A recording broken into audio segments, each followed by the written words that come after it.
Quick snap! This quick snap goes back to a lost episode that I posted on my YouTube teaching channel about our defensive philosophy of spill it and kill it. If you stumbled upon this episode on my teaching channel, make sure you go to the description down below and click the link to Coaching Football with Brian Klee. You'll find this video and much more content there. If you're already there, there should be a little yellow icon of a football with CFBK underneath it. Click subscribe. I'm in Michigan. Unfortunately, our 2020 season has been postponed this fall and moved to the spring of 2021. It's the first time in 22 years, 4 as a player, 18 as a coach, where I'm not directly involved with a football team. So I'm going to have a lot of time on my hands, and in an effort to continue to grow and become more organized and just a better coach, I'm going to keep updating and posting content here. Hopefully it also is indirectly helping some of you guys out there, coaches, to also grow and further develop your understanding of the game and make us all more effective at coaching the young men we're blessed with the opportunity to make a big impact with, and make sure that their experience with the game is really positive so they walk away with a love of the game like you and I do.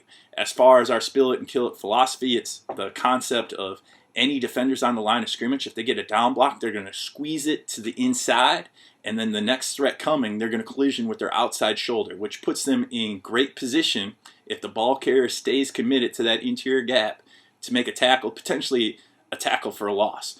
And if that ball carrier decides to bounce and spill himself to the perimeter, now our faster linebackers, our force player, they're able to funnel it to the alley.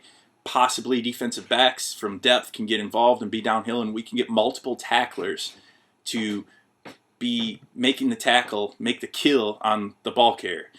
I really strongly believe in a spill philosophy because it, number one, creates an advantage for the defense in the sense that it doesn't allow the offense to do what it's drawn up to do on the whiteboard. And number two, it creates another advantage for the defense of canceling numbers in the blocking scheme, so that way you get multiple tacklers in on the tackle. Whether it is a zone scheme with a split zone concept of a kick out, whether it's a zone scheme with same side kick out, whether it's a inside trap scheme, a power scheme, anytime the offense is trying to get that kick out, they're trying to stay downhill and go from the line of scrimmage to the end zone as short a path as possible. And the idea of spilling it forces that ball carrier to execute something more than running in a straight line. He's got to make some sort of cut, and typically a drastic cut to the outside that by design he doesn't want to make. He's not supposed to be making. He's probably not extremely coached up at doing that. He's doing it because of his athletic ability if he's able to do it effectively.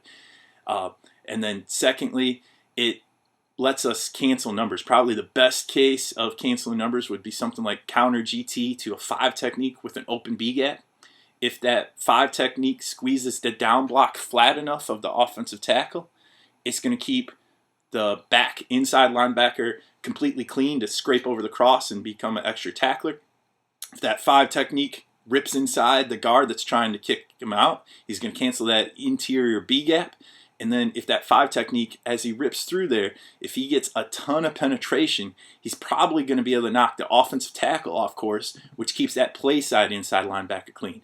So that one player has essentially canceled 3 blocks of the offense and kept both inside linebackers clean, who are typically playing inside linebacker because they are great at pursuing and they're going to usually be your best tacklers on your team. So I really, really believe in the philosophy of spill it and kill it. It just lets the entire defense play faster. Let's get into some film and check out and see how we've been successful doing this here at Coloma. Before we get to game film of us spilling and killing the ball on defense, we're going to talk about how we teach our line of scrimmage defenders to play a down block and a trap block. We're going to line up in what we call a 3-man drill. Regardless of whether we're an outside or even technique, we're going to step into and strike the offensive lineman in front of us. As that offensive lineman releases down inside, we're going to squeeze that down block further inside. When our shoulders become perpendicular with the line of scrimmage, we're going to slide off that block and be looking for the guard to come trap us. We're going to collision that guard or halfback, whatever that inside threat is, with our outside shoulder, ripping up into the block, starting to snap our shoulders back to be parallel with the line of scrimmage. And then we're going to continue to run the circle. So when that ball carrier decides to bounce it because he knows he'll get tackled if he continues to run the inside gap, we're going to end up in pursuit. Really making an effort this upcoming season to coach that snap and get back parallel to the line of scrimmage to get more of a dent technique that a lot of coaches talk about, as opposed to just making sure we've gotten inside a block and we're spilling it to the perimeter. Here's some footage of us drilling it in practice. Go ahead, watch Cole here against Kevin down blocking and James coming to trap. You see Kevin down block. Cole squeezes that, has hands on him. He is now starting to turn his shoulders perpendicular to the line of scrimmage. He's going to take his inside shoulder and forearm and rip underneath the block of the guard. And then he snaps his shoulders back and starts to circle to the perimeter where the ball would have been spilled. Keep your eyes on the left 3 technique. Matt here, he is going to step and strike the guard. He's squeezing all the air out of it. You see he ends up inside the trap block of the left guard and is starting to collision the fullback who committed to that A gap. He holds on to the fullback and makes a nice tackle. Really heck of a play because the entire defense lost where the ball was with all the fakes that the T has there. Ends up making the play. As much as we coach this up to make the ball go to the perimeter, if the ball carrier stays committed to that inside gap and doesn't spill himself, our down linemen are going to make tackles using this technique. This might be my favorite play ever on defense. Our outside linebacker here, Zach, he's on a called squeeze, so he's trying to get to the hip of the tackle inside of him. Starts to aim there, and he sees that halfback coming.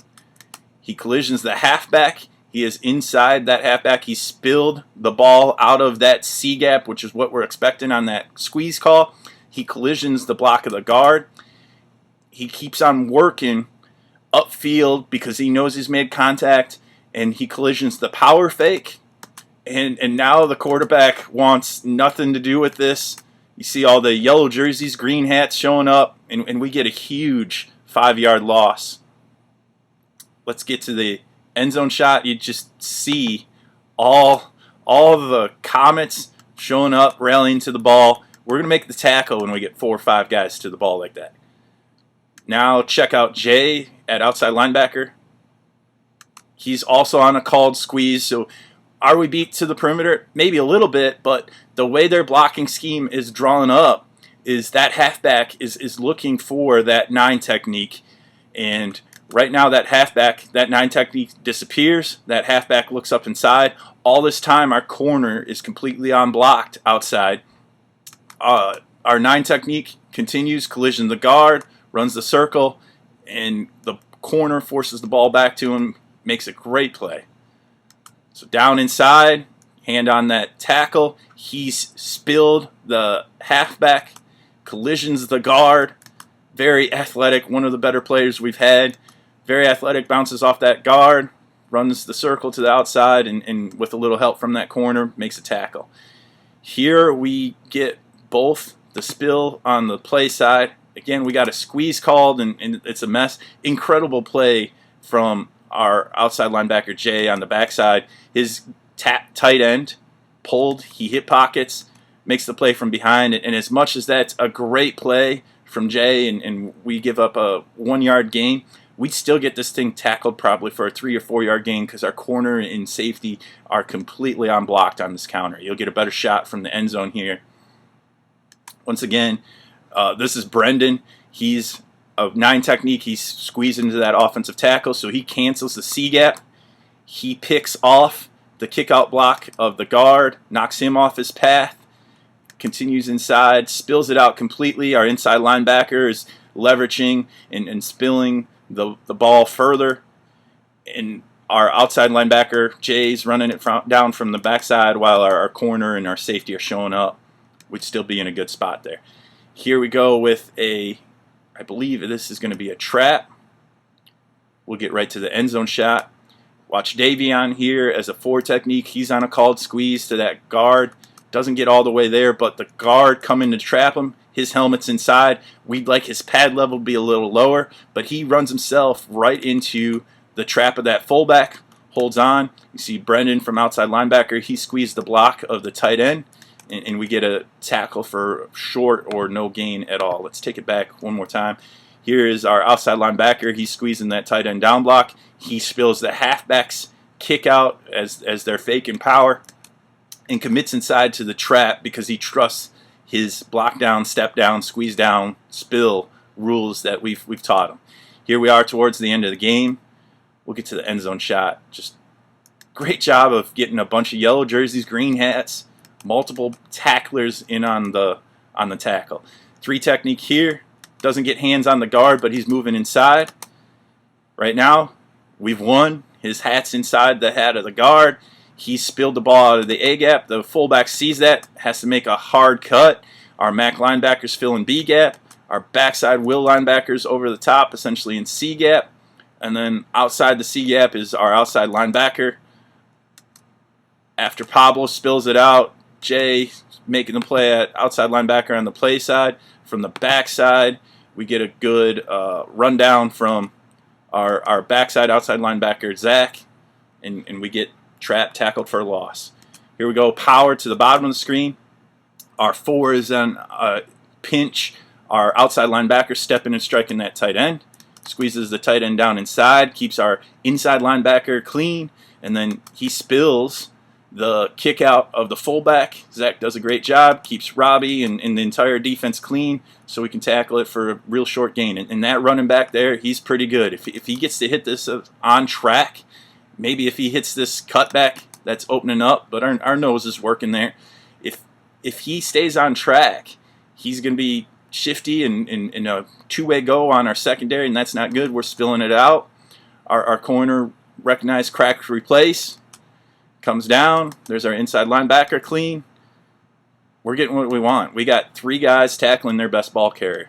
We're going to make the tackle when that happens. Here we go. Outside linebacker, 9 technique J. Takes on the tight end's block. I'd like him to continue to work inside that kick out. He's spilled it in a sense, but because he doesn't continue to work inside, the ball carrier is able to make a cutback, and it becomes just a little bit dicey for a second from the standpoint of a defensive coordinator. Great job, though. Step and strike. Get inside the kick-out block. Our linebacker eats up the other lead block. You see our nose, Kelvin, chasing it down. Our 4 technique, Davion, Zach from the backside, and we get one of our inside linebackers on it. Here we go. I believe this is going to be a slot counter trap. Yep. So they fake inside veer. They're going trap back to the top of the screen. You see right here, here's our 4 technique. We were slanting to that motion. Our 4 technique is inside that guard and sticks it. Make sure that that ball doesn't hit full speed. You'll see if our will linebacker here does a little better job of staying downhill and fitting inside of this offensive tackle's down block, because we got our outside linebacker outside of that down block, we're going to be able to hit this thing and probably get a 1 or 2 yard loss instead of letting this guy fall forward for about a 3 or 4 yard gain. Here comes a quarterback, I think, trap, counter trap. Once again, our 4 technique almost makes the play for about a 2 or 3 yard loss. Back it up real quick. I believe that's Davion. Squeezes the tackle's down block. Ends up eating up that tackle's down block. Makes that guard bubble extra deep. Right now, our fit should be outside linebacker outside that guard, inside linebacker inside that guard, because our 4 technique ate up the tackle's down block.